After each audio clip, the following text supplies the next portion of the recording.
What is going on, everybody? What is crack-a-lackin'? It is Thomas from That Money Guy. Today we're going to be talking about New York City, the most famous city probably in America, if not the world, also known as the Big Apple or the city that never sleeps. It is featured on Frank Sinatra songs, on movies all over the world. But guys, we got some bad news.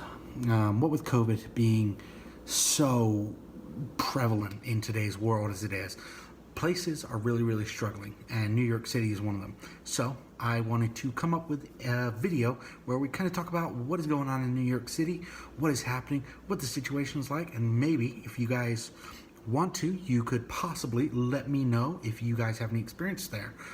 So if that is something that interests you, please hit that like button, smash it, obliterate it, destroy it. Like, comment, and if you'd like to, subscribe. It'd be greatly appreciated. Thank you guys. Let us get started. So, New York City, we are being overblown, overloaded, whatever you want to call it, with news about what is going on in New York City at the moment. I think it's pretty safe to say that all across the states, retail is taking a massive hit. But New York City has been one of the strictest cities that have had all these rules implemented during COVID-19. The mayor has thought that the best way to do it is attack it head on and with as much energy as possible. Some people might agree with that, some people might not. It's not up for me to say or debate. One of the things I will say though is New York City is suffering. It looks like we're seeing some businesses losing as much as 85% of their revenue. Restaurants, bars are really tanking right now. A lot of what we're seeing is eating out is allowed, but a lot of it's restricted to, patio service, so outside dining. And if you've been to New York City, you'll know that there isn't much leeway for patio space for the vast majority of restaurants. Back when I was there, there's a load of restaurants. I mean, there's no shortage of choice. But here's the big but: we are seeing that there is just unfortunately not enough outside space. So we're losing a lot of big chains. We're losing a lot of small kind of hole-in-the-wall places. And even the stores that are allowing outside dining, they're struggling because, the ratios of inside to outside seats are just so vast. Basically, what we're seeing is a mass exodus, which is basically just, grab your stuff and go of businesses. They're saying that we can't survive here. We can't sustain life here. We need to go and find places. One of the things that we're seeing, I think that we can all agree on, is that the rental adjustment is not reflecting the loss of income.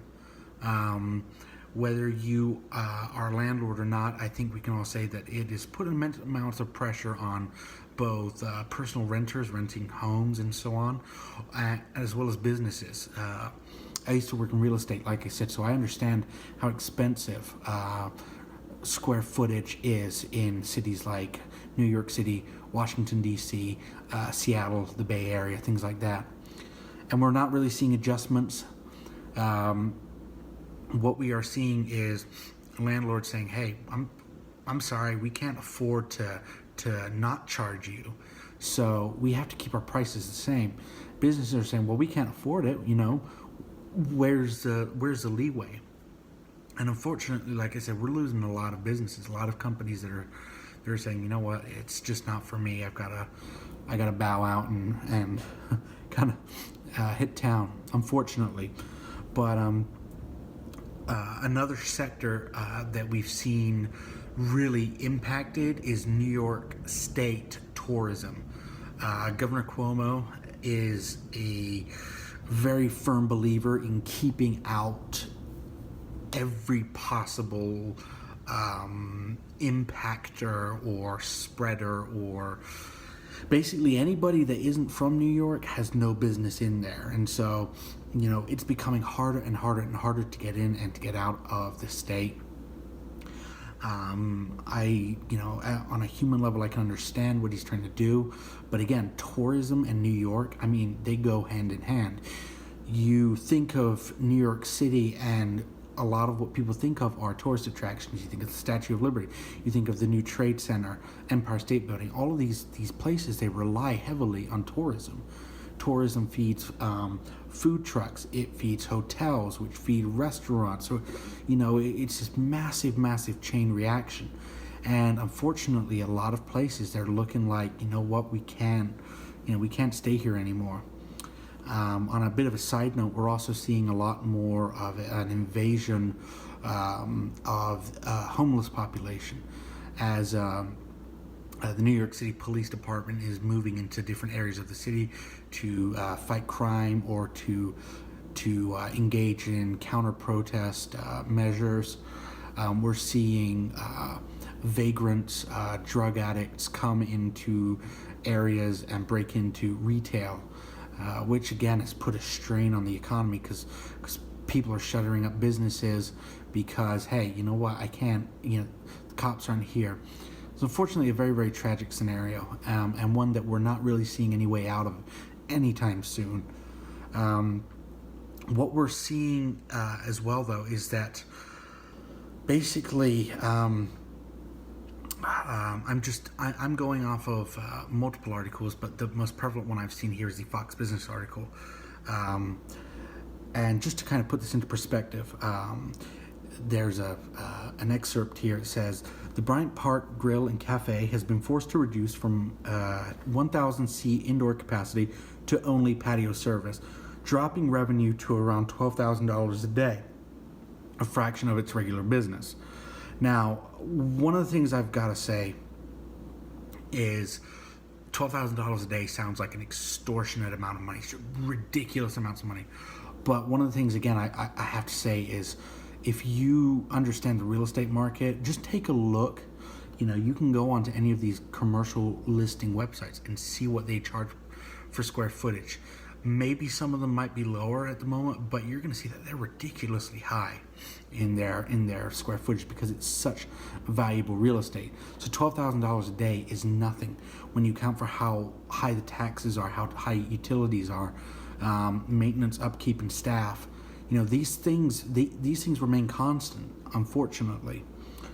One of the things, again, I saw, which is really sad, and it's a quote from a gentleman called Michael Weinstein.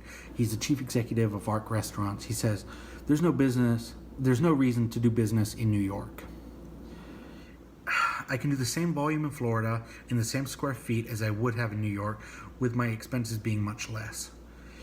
Certain states, certain cities have got different taxes. They have different RSF, which is retail square foot, prices. And you could have the same kind of restaurant in Florida as you could, in New York, as you see, and it'd be a lot cheaper.